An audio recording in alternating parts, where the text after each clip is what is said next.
आधार पर हम आज ये थियरी बना पाए हैं कि अगर हम प्रकाश की गति से यात्रा करें तो हमें क्या क्या नजारे दिखेंगे। दोस्तों इस वीडियो में आप दो चीजें देख पाएंगे। एक तो ये कि प्रकाश की गति से अगर हम यात्रा करें तो हमें क्या क्या दिखेगा, और दूसरा अगर हम किसी तरह प्रकाश की गति से भी ज्यादा तेजी से स्पेस में यात्रा कर पाए तो उस हालात में हमें क्या क्या दिखाई देगा। लेकिन क्या हो अगर आप प्रकाश की स्पीड से यात्रा करें। भले ही हम आज प्रकाश की गति से यात्रा ना कर पाते हो, लेकिन सद्भाग्य से हम कुछ कैलकुलेशंस कर ये प्रिडिक्ट कर पाए हैं कि अगर हम प्रकाश की गति से यात्रा करें तो हमें क्या क्या दिख सकता है। दोस्तों साइंस के कैलकुलेशंस परफेक्ट होते हैं क्योंकि ब्रह्मांड की भाषा गणित है। हम रियल ब्लैक होल की खोज से एक सदी से भी ज्यादा पहले ये जान पाए थे कि ब्लैक होल्स होते हैं और वो कैसे दिखते हैं, और आखिरकार हमने रियल ब्लैक होल को खोज निकाला और वो वैसा ही था जैसा हमने सोचा था। किसी के भी लिए ना ठहरने वाला समय भी आइंस्टाइन की थियरी ऑफ रिलेटिविटी के अनुसार प्रकाश की स्पीड पर रुक जाता है। पर जब आपकी स्पीड प्रकाश की स्पीड से भी ज्यादा हो तो आपको क्या क्या दिखेगा, या फिर कुछ दिखेगा भी या नहीं। आज आपको ब्रह्मांड की सैर कराते हैं, वो भी प्रकाश की स्पीड पर, और एक लेवल के बाद तो उससे भी थोड़ा आगे बढ़कर।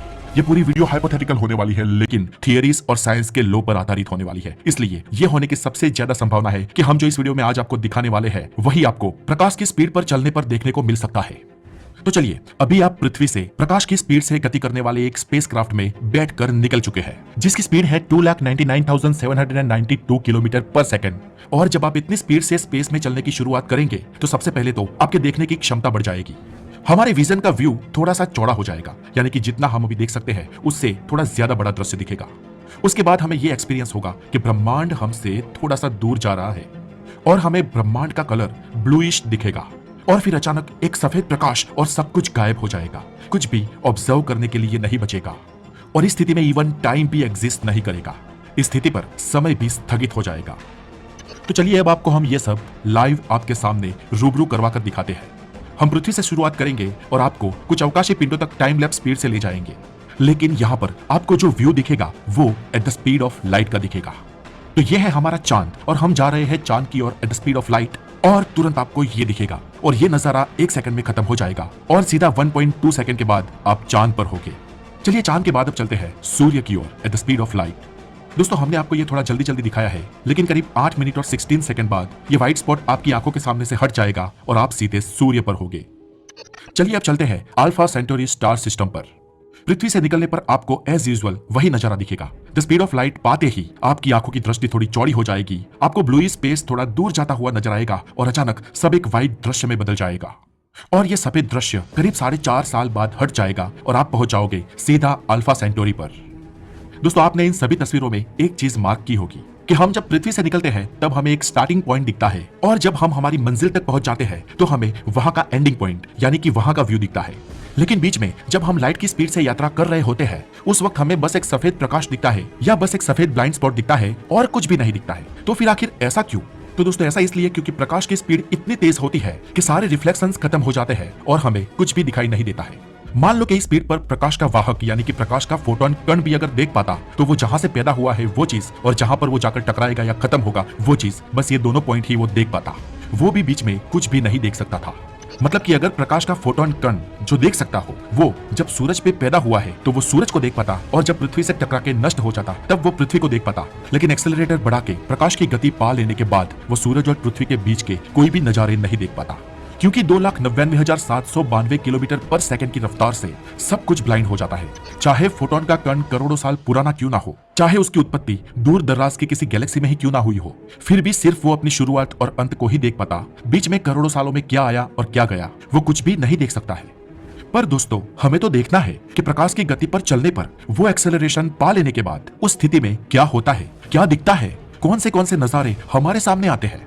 तो दोस्तों मान लो कि हमारे पास कोई दिव्य चक्षु आ जाते हैं या फ्यूचर की टेक्नोलॉजी इतनी विकसित हो जाती है कि हम प्रकाश की गति पर जो कुछ भी हो सकता है वो सब कुछ देख सके, तो क्या दिखेगा? चलिए अब ये जानते हैं। दोस्तों इस वीडियो में पहले आपने जो कुछ भी देखा वो नेचुरल था। अगर आप प्रकाश की गति पा ले तो वही सब दिखेगा जो मैंने आपको बताया। लेकिन अब कही जाने वाली सारी बातें थियरीज और कैलकुलेशंस पर आधारित है और कुछ हद तक काल्पनिक भी, क्योंकि इस स्पीड से चलने के लिए हमें कोई दिव्य चक्षु पाने होंगे। तो दोस्तों चलिए हम अभी पृथ्वी से निकलते हैं और अपना एक्सेलरेशन बढ़ाते हैं, और जैसे ही हम प्रकाश की गति को छू लेंगे उस परिस्थिति में जिंदा रहने की संभावना बहुत ही कम बचती है, क्योंकि स्पेस के वैक्यूम में घूमने वाले कुछ माइक्रो पार्टिकल्स भी जो आमतौर पर तो हमारी बॉडी को छुए तो हमें कुछ पता भी नहीं चलता, मखमली लगते हैं और हमारा कुछ बिगाड़ भी नहीं सकते, ऐसे छोटे छोटे बहुत ही सूक्ष्म पार्टिकल अगर हम प्रकाश की स्पीड पर हो तो वो हमसे बुलेट की स्पीड से भी करोड़ों गुना ज्यादा स्पीड से टकराएंगे और हमारे स्पेसक्राफ्ट और बॉडी के चीथड़े उड़ा देंगे। ये होती है प्रकाश की स्पीड दोस्तों। लेकिन चलिए हम मान लेते हैं कि हम किसी तरह इस परिस्थिति में भी जिंदा बच जाते हैं, तो बाहरी दुनिया की घड़ी तो अपने टाइम पर ही चल रही होगी, लेकिन आपके लिए समय रुक जाएगा। आप प्रकाश की गति से बहुत ही आराम से यात्रा कर रहे होंगे और बाहरी दुनिया आपके मुकाबले बहुत ही फास्ट गति से फ्यूचर में मूव हो रही होगी। आपके लिए कॉज एंड इफेक्ट दोनों ही एक ही टाइम पे होंगे, मतलब कि आप किसी घटना का कारण और उसका रिजल्ट एक ही टाइम में देख पाओगे। नहीं समझे? मतलब कि आप किसी तारे के जन्म को और उसके अंत को एक ही साथ देख पाओगे। आप किसी का जन्म होते हुए और उसकी मृत्यु होते हुए और उसका पूरा जीवन, ये सभी घटनाएं एक ही टाइम में देख पाओगे। दोस्तों मैं समझ सकता हूं कि यह समझाना और समझना बहुत ही मुश्किल है, लेकिन सच बात यही है कि eight the speed of light चलने पर यही सब आपको दिखेगा। दूसरी एक इंपॉर्टेंट बात, eight the speed of light आप सिर्फ दो ही डायमेंशन को महसूस कर पाओगे और आपको अपने सामने ब्लूइश या अल्ट्रावायलेट चीजें दिखेगी, लेकिन अपने पीछे बस अंधेरा ही दिखेगा, क्योंकि आप फोटोन के कण की स्पीड से यात्रा कर रहे होगे। चीजें आपको बहुत ही वियर्ड दिखेगी और आप प्रकाश के पार्टिकल्स यानी कि फोटॉन्स को भी अपने साथ यात्रा करते हुए महसूस कर पाओ। अब दोस्तों ये तो हुई प्रकाश की गति से चलने की बात, लेकिन मान लो कि अगर आप प्रकाश की स्पीड से भी ज्यादा तेज रफ्तार से ब्रह्मांड में सफर कर रहे हो, तब आपको क्या क्या दिखेगा। तो दोस्तों आपको बता दूं कि हम देख ही प्रकाश की वजह से पाते हैं, और जब हम प्रकाश की स्पीड से भी ज्यादा तेजी से यात्रा करें तो कुछ भी देख पाना इम्पॉसिबल है। लेकिन जैसे कि मैंने आगे बात की ना कि मान लो कि हमारे पास दिव्य चक्षु आ जाते हैं, तो इस स्थिति पे क्या क्या दिखेगा, चलिए जानते हैं। दोस्तों किसी आम इंसान के लिए इस स्थिति की कल्पना भी कर पाना बहुत ही मुश्किल है, लेकिन फिजिक्स के पास इसका भी जवाब है। दोस्तों हमारी इस दुनिया में हम प्रकाश की रफ्तार से बहुत बहुत बहुत ही कम रफ्तार से यात्रा करते हैं।